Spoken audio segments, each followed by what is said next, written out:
initial success with my business on the Kapow card. All right, guys. So this is only for if you're starting out or you just started in your own business or you want to grow your business to the next level. This is for you. So I'm gonna break down into 5 steps. So 5 steps to business growth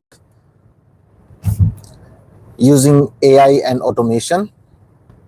Now, the 5th step is where everything comes together. So in the first 4, I'm going to talk about the basics of business growth. And when I say business, I mean small businesses which have limited resources, limited time, and they're already too busy with their day-to-day things and don't have luxury to hire too many staff. So now that is the premises.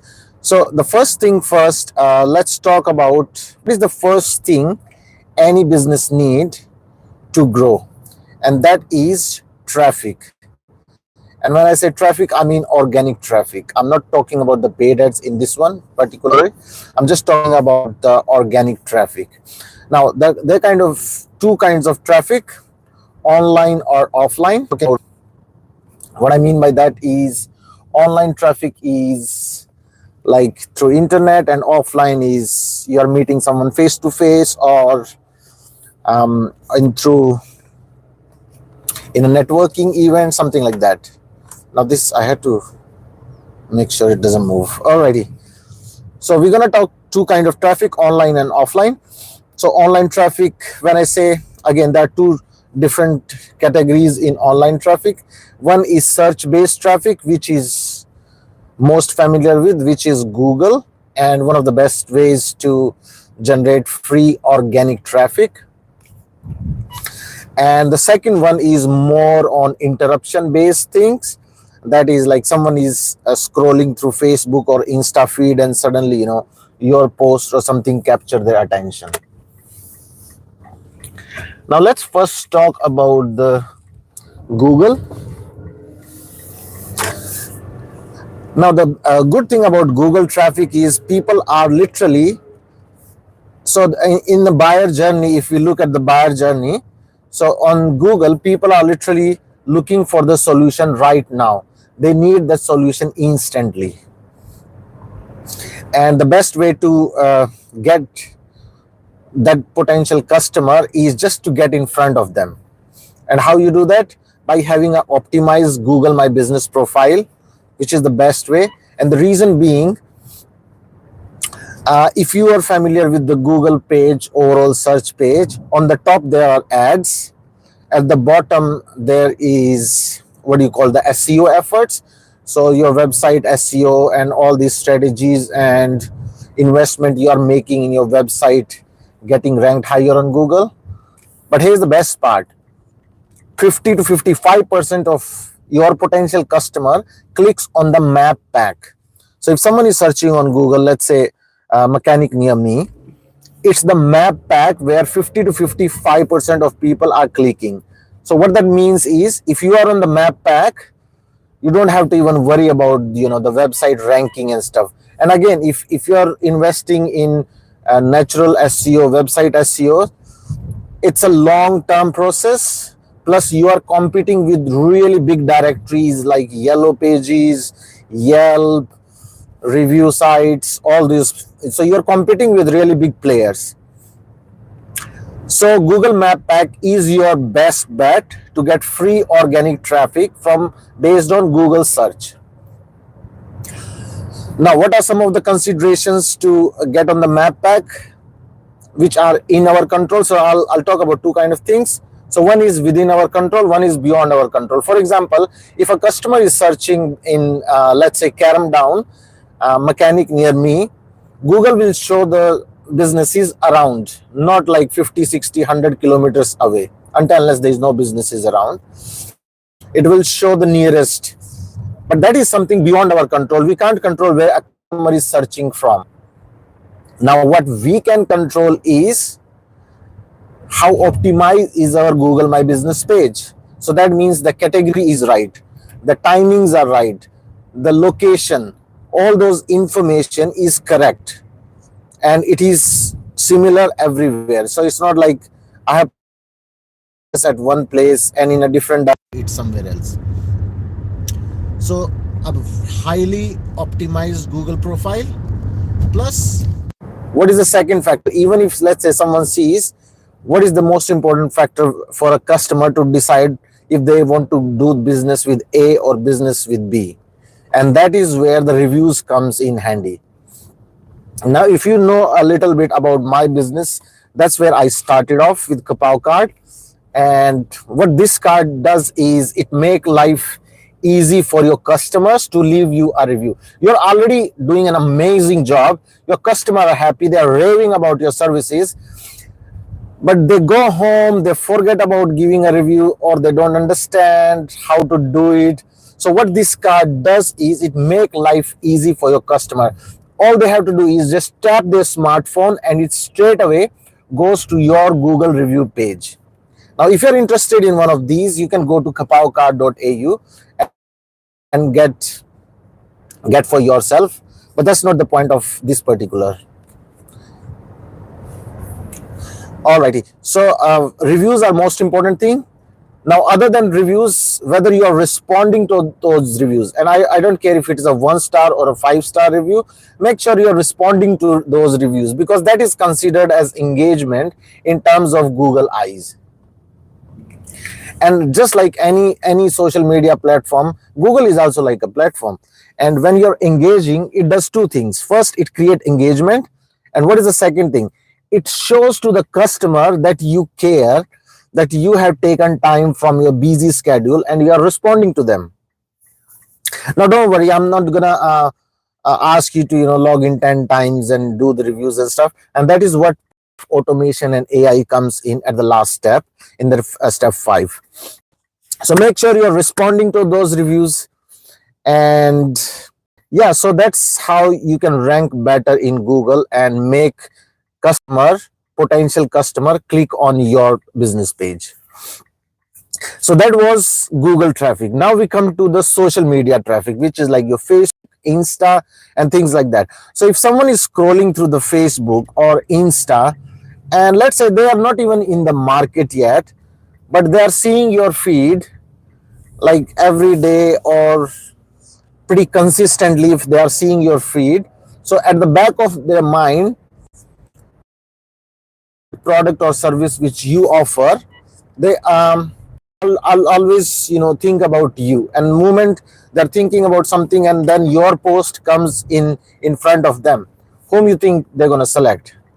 Because recency and frequency create that trust factor. So if you are posting consistently, now I'm going to talk about 4 kind of contents you can post to make it more engaging and increase business. Now I'm not talking about normal social media, and if you need help with setting up the page, so I'm talking about the business page in terms of Facebook and a professional profile in terms of Instagram. So there are basically 4 kind of content you can post. So one is social proof. So if you have a testimonial or if you have a review from your customer, you can post that. The second is around education. Now that could, let's say if you're a mechanic, 10 tips to keep your car running smoothly this winter season, something like that.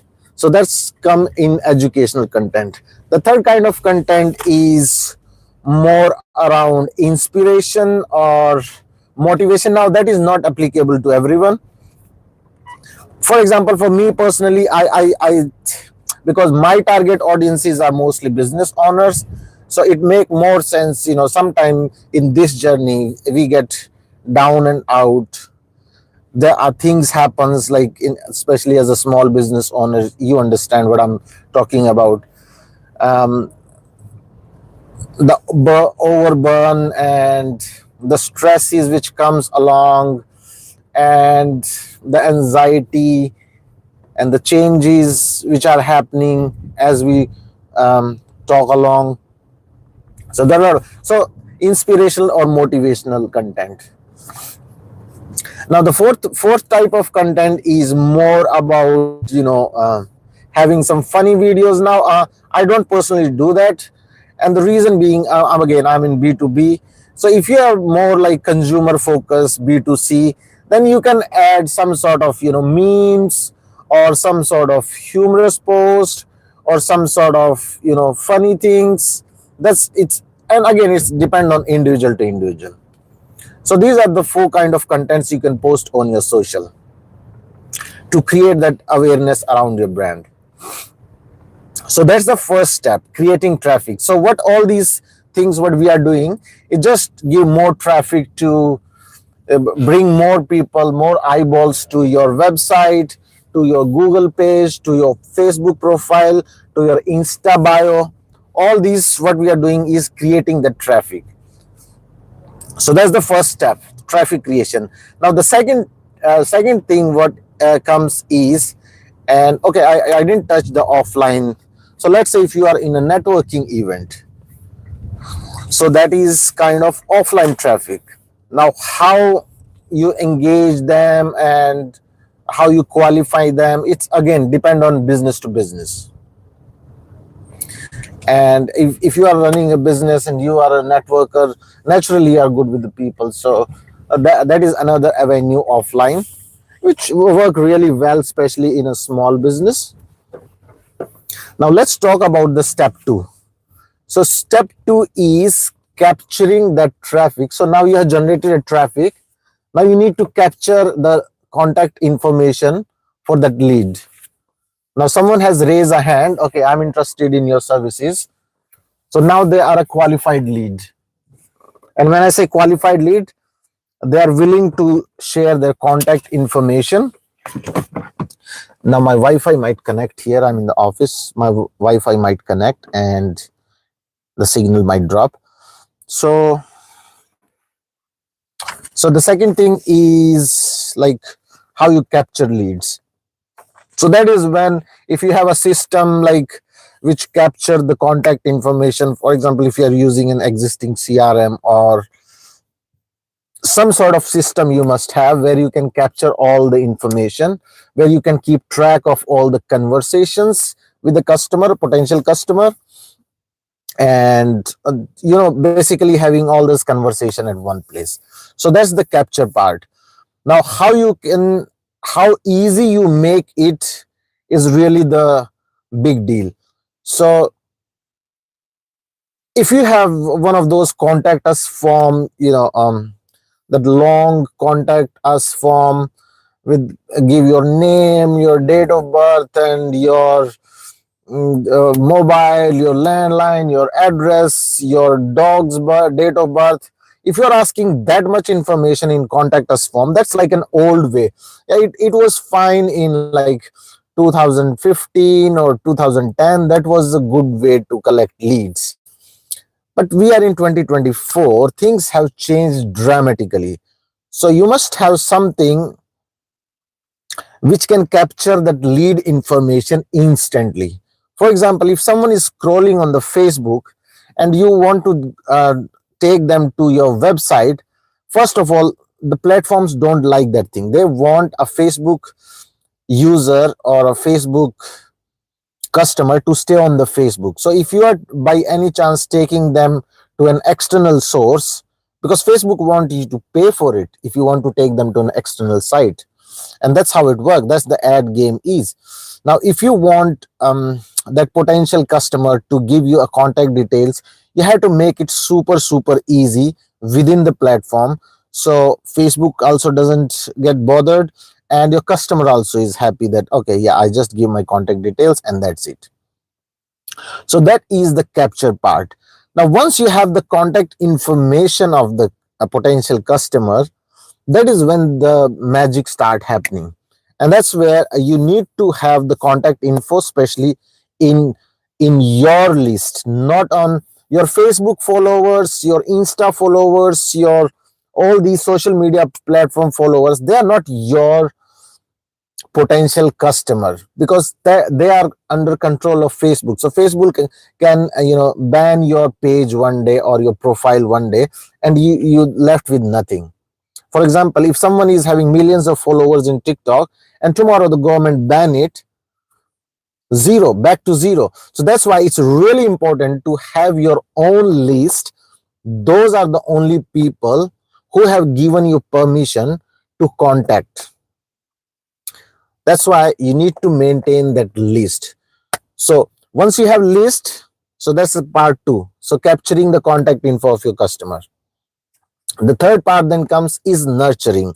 Now nurturing is, I'm sure you must have heard about, there are multiple contact points potential customer require before they make a buying decision. So you need to have a system in place where you can do the follow-ups. Now you can do it manually, but there are a lot of ways you can do it on autopilot. So you don't have to manually, send them a message or send them an email that, hey, this is what's happening, where are you, and where you are in your journey. So kind of making it automated. So once you have traffic, you have captured the info, and now you're nurturing. And once they are ready to buy, or when they are ready to close, I should say, that is the part four, closing the customer. Now closing can mean many things to many people, many businesses. For example, for a bookkeeper, it could be closing is just booking in 15-minute discovery call. For a mechanic, it could be free servicing, free quote. Or for a home service, it could be a free quote. So it could mean different. Now if you are in e-commerce, it could be buying your product. For example, for me, with this business, it's like just buying the product. So that is close, means different things to different people. Yeah, so that's step 4, closing. Now that also you can do it manually. You can do calls, or you can do email, you can do SMS. There are multiple avenues, but the best way is to automate the whole process, which make life easy for the customer, easy for you. For example, if someone buy this car from me online or offline, they don't have to worry about the doing the bank transfer or anything. They get straight away, they get an invoice with the link, payment link, which they can click and pay by Google Pay or Apple Pay. Or if they want to do bank transfer, hey, I'm not stopping anyone, so they have the bank details, so they can do the bank transfer. And the moment they do the invoice payment, they get automatically confirmation message that, hey, thanks for your payment, we really appreciate. Now if someone doesn't pay, they get reminders, and that happening on the autopilot. So I'm not doing it manually. So that means I don't have to chase around the payments. So that's this whole process. Already running short of time. I had to do servicing. I had to do servicing. I don't want to do everything manually. And that's where that leads me to my upcoming event, where I'm going to show you live demonstration how you can automate the whole process, have your own, like a digital employee who can take care of all these steps for you at a fraction of investment. If you want to hire a full-time digital marketer, and good one will cost you anywhere around 100,000 to 150. It can go higher. Or if you want to have a customer service agent, and if you want to cover 24/7, again, you need to hire 3 receptionists, 3 assistants, which again put a whole like $200,000 for you. Now I'm going to show you how you can automate whole this thing without hiring additional staff. Now if you have a staff, good, that's great. You can add them as a team member in my system, and there we go. They can take care of whatever is left for you. You don't have to worry about any time on hands-on. So I invite you to my upcoming free event. You can go to kapowboss.au, which is kapowboss.au/live, LIVE. And I'll show you in live all these steps implemented hands-free on complete automation. It's absolutely free event. There's no obligation, and I have a lot of gifts in that session for you. So I'm looking forward to see you there. Bye for now. Again, it's kapalboss.au/live, and I'll put that in link in the description as well.